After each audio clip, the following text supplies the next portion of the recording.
This is a 2013 C250. Currently doing the valve covered gasket, but we're gonna go ahead and change the brake vacuum pump. Just back there.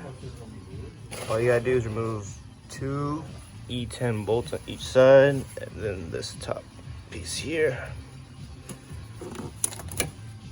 and then just remove the 2 bolts.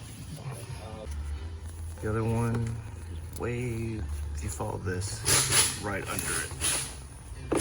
Once both bolts are removed, just slide it out. Come right out.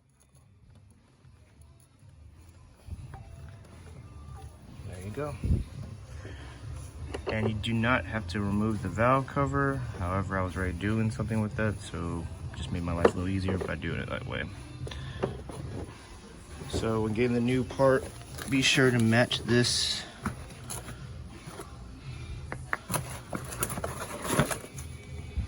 Be sure these match before reinstalling it. All right, so once we match that up, I'm gonna slide it in.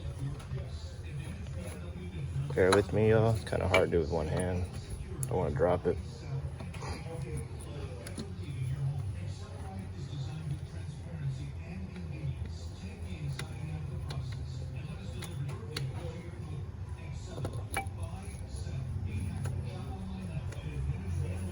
And then we're gonna put the bolts back in, and we're gonna torque it down to 9 Newton meters, or between 6 and 7 foot-pounds. And then we're done. So I'm at a weird angle, so bear with me. Well, you will be too. I'm torquing it down. This is basically what it's gonna look like. The bolts are right down here, as you can see.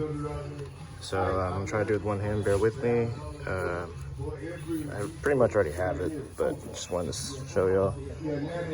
That click right there, I have it at set for 7 foot-pounds. So once it's like that, you'll be ready to go.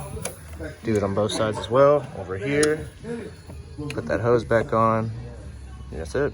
Try to do this with one hand just to show y'all.